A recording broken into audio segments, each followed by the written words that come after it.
শুভেচ্ছা নেবেন। বাংলাদেশ মিয়ানমার সীমান্ত নিয়ে বেশ উত্তেজনা সৃষ্টি হয়েছে। মিয়ানমারের সাথে বাংলাদেশের যে কমন বর্ডারটা রয়েছে প্রায় 271 কিলোমিটারের মতো, তার মিয়ানমার অংশে একটা গুরুত্বপূর্ণ শহর রয়েছে মংডু। এই মংডুটি দখল করেছে আরাকান আর্মি এবং এর মধ্য দিয়ে এই যে বাংলাদেশ বার্মার যে সীমান্ত পুরোটাই আরাকান আর্মির নিয়ন্ত্রণে চলে গেল এবং এ নিয়ে মিডিয়ায় ব্যাপক আলোচনা হচ্ছে, বোধ বাংলাদেশে তার চেয়ে অনেক বেশি হচ্ছে কলকাতায়। এর কারণ কি, এত উত্তেজনা কেন? আমরা এই আরাকান আর্মি সম্পর্কে একটু জানব। 2009 সালের 10ই এপ্রিল এদের প্রতিষ্ঠা হয়েছিল। রাখাইন রাজ্যের যে রাখাইন সম্প্রদায়টা আছে এটি তাদেরই একটি বিদ্রোহী সশস্ত্র গোষ্ঠী। এরা বিভিন্ন সময়ে এই রাখাইন সম্প্রদায়ের কালচার, তাদের অধিকার ইত্যাদি প্রতিষ্ঠার পর থেকেই টুকটাক যুদ্ধ করে এসেছে। কিন্তু 2021 সালে যখন মিয়ানমারের আর্মি জান্তা বাহিনী সুচির পার্টি অং সান সুচি এবং তাদের দলকে ক্ষমতাচ্যুত করে ক্ষমতা তারা দখল করে নেয় আর্মি, এবং সুচি এখন জেলে আছে, তখন এই সেনাবাহিনীর বিরুদ্ধে বেশ কয়েকটি সশস্ত্র বিদ্রোহী গোষ্ঠী যুদ্ধ শুরু করে। তার মধ্যে আরাকান আর্মি একজন, এবং তারা ব্রাদারহুড অ্যালায়েন্সের ব্যানারে এই যুদ্ধগুলো শুরু করে এবং তারা বিভিন্ন রাজ্যে বিভিন্ন সীমান্ত এলাকায় তারা কিন্তু মিয়ানমার আর্মির সাথে, মিয়ানমার বর্ডার গার্ড পুলিশের সাথে তারা কিন্তু বিভিন্ন সময় লড়াইয়ে নিয়োজিত হয়েছে। এবং সম্প্রতি গত বছর নভেম্বর থেকে তারা তীব্র লড়াইয়ে অবতীর্ণ হয় এবং এই মংডু দখল করেছে জাস্ট লাস্ট ফিউ মান্থসের লড়াইয়ে, এবং তাদের আর্মির যে ক্যাম্প ছিল সেটি এই আরাকান আর্মি দখল করেছে। আর্মির যে কমান্ডার ছিল, অন্য যারা ছিল পুলিশ এবং আর্মি, তাদের অ্যারেস্ট করেছে। তো এই অবস্থায় পুরো বর্ডার জুড়ে একটা উত্তেজনা তৈরি হয়েছে। এই আরাকান আর্মির এরা বৌদ্ধ ধর্ম অবলম্বী এবং এদের সাথে রোহিঙ্গাদের একটা বিরোধ রয়েছে। এই বিরোধটাও বর্তমানে যে আমাদের টেনশন মিয়ানমার বাংলাদেশ বর্ডারে, এই বিরোধটাও তার একটা কারণ এই রোহিঙ্গারা আমাদের বাংলাদেশে 10 লাখের বেশি রোহিঙ্গা বর্তমানে অবস্থান করছে। তাদের ফিরে যাওয়ার জন্য অনেক দিন ধরে আলোচনা হচ্ছে, ঠিকমতো কোনো ফ্রুটফুল রেজাল্ট এখনও আসেনি, তারা ফেরেনি।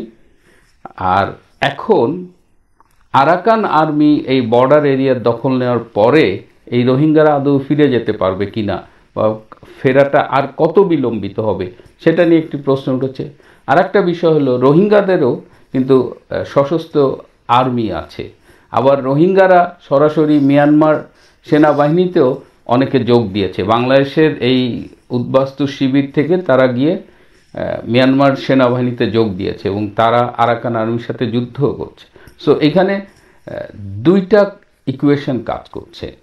একটা হলো যে রোহিঙ্গাদের সাথে আরাকান আর্মির একটা বিরোধ আছে, সেই রোহিঙ্গাদের একটা বড় অংশ এখন বাংলাদেশে।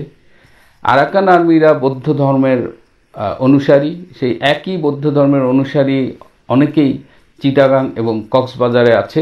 সুতরাং এই যে বাংলাদেশের কক্সবাজার চিটাগাংয়ে যে বৌদ্ধ গোষ্ঠীটা আছে, তারা বিভিন্ন সময় সংখ্যালঘু হিসেবে নির্যাতনের শিকার হয়েছে, সেটিও কিন্তু আরাকান আর্মির একটা কনসার্ন।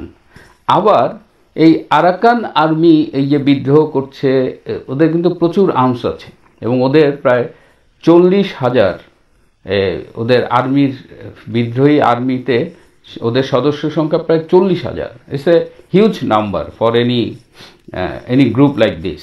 হ্যাঁ, তো এদের আবার কিছু বিদেশি দেশ আছে যাদের এদের মদত দেয়।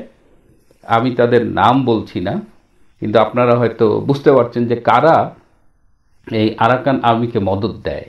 এবং আরাকান আর্মিকে যারা পৃষ্ঠপোষকতা করে, তাদের দুই একটা দেশের সাথে আমাদের আবার সম্পর্ক ভালো যাচ্ছে না। আমাদের কিছু প্রাক্তন সেনা অফিসার আছে মাতাল গাঞ্জাখোর, যারা 4 দিনে কলকাতা দখল করবে, তারপরে আবার আমেরিকা পর্যন্ত দখল করবে।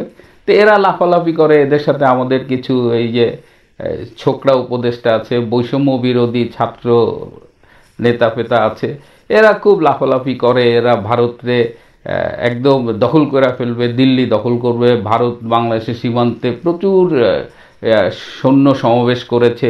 তো এদের কথাবার্তায় তো ভারত মনে হয় যে ভয়ে কাঁপতেছে। এই অবস্থায় আমাদের আরেকটা বর্ডারকে আনরেস্ট করা হলো। কেন করা হলো? এবং এই আরাকান আর্মি যদি তাদের বন্দুকের নলটা রোহিঙ্গাদের দিকে ঘুরিয়ে দেয়, বাংলাদেশের দিকে ঘুরিয়ে দেয়, কক্সবাজার কিংবা চিটাগাংয়ের দিকে ঘুরিয়ে দেয়, তাহলে যে পরিস্থিতির সৃষ্টি হবে সেটা কি আমরা সামাল দিতে পারবো কি না? এই বিষয়ে কথা বলার আগে একটু পুরনো পত্রিকা ঘাঁটছিলাম গুগলে গিয়ে, দেখলাম যে এই বছর প্রথম আলোতে বেশ কিছু কলাম লেখা হয়েছে এই আরাকান আর্মির সশস্ত্র লড়াই নিয়ে, এবং এটি যে বাংলাদেশের জন্য একটি ভূ রাজনৈতিক চ্যালেঞ্জ ইম্পোজ করেছে সেটিও প্রথম আলোতে দেখলাম। এবং ইন্টারেস্টিংলি এই লেখাগুলো লিখেছেন এরকম দুজনের নাম আমি বলি। একজন হলো ব্রিগেডিয়ার অবসরপ্রাপ্ত সাখাওয়াত হোসেন, আর একজন হলো মোহাম্মদ তৌহিদ হোসেন। দুজনই বর্তমান সরকারের উপদেষ্টা, স্পেশালি তৌহিদ হোসেন বর্তমান সরকারের পররাষ্ট্র উপদেষ্টা। এবং তাদের দুজনেরই লেখার টোন ছিল যে বাংলাদেশ সরকারের উচিত হবে আরাকান আর্মির সাথে যোগাযোগ রক্ষা করা এবং এই বিষয়গুলো আরাকান আর্মির সাথেও সেটেল ডাউন করা। তো এখন আমি যদি প্রশ্ন তুলি বর্তমান পররাষ্ট্র উপদেষ্টার কাছে, যে এখন তো আপনারা ক্ষমতায়, খুব তো লিখতেন, খুব তো বলতেন, এখন কি আপনারা আরাকান আর্মির সাথে নেগোসিয়েশনে যাবেন? এদিকে 19শে ডিসেম্বর শুনলাম যে ব্যাংককে ইন্ডিয়া, চীন এবং বাংলাদেশের একটা মিটিং হবে এই ইস্যুটা নিয়ে। তো এখন একটা টেনশন ক্রিয়েট হয়েছে, আরাকান আর্মিকে বাইরের থেকে হাওয়া দেওয়া হচ্ছে যাতে তারা বাংলাদেশের উপর একটা প্রেশার ক্রিয়েট করে। অলরেডি নাফ নদীর যে মিয়ানমার অংশ, সেখানে সব ধরনের চলাচল, নৌ চলাচল সব বন্ধ করে দেওয়া হয়েছে। আবার বাংলাদেশ অংশকেও কিন্তু ট্রলার, জাহাজ এগুলো চলাচল আপাতত বন্ধ করা হয়েছে, ছোট ছোট নৌকা টৌকা চলতেছে। তো এরকম অবস্থায় একটা টেনশন ক্রিয়েট হয়েছে। এবং আমাদের এই মুহূর্তে বর্ডার গার্ড বাংলাদেশ, ওখানে আছে বিজিবি, সীমান্ত এলাকায় বিজিবি কতখানি এটা হ্যান্ডেল করতে পারবে, ওইখানে কি বাংলাদেশ আর্মির আসতে হবে কি না। তো সব মিলায়ে ব্যাপারটা এখন খুব ইন্টারেস্টিং। এবং আমরা দেখব যে আমাদের এই বিপ্লবী উপদেষ্টারা যারা এক সময় ফাটায় ফেলছে সরকারের বাইরে থেকে, এখন তো তারা সরকারে, তারা কি করে। এবং আমরা আশা করব যে আরাকান আর্মির সাথে যুদ্ধে জড়ানোর মতো বলদামি নিশ্চয়ই এই ইউনূস সরকার করবে না।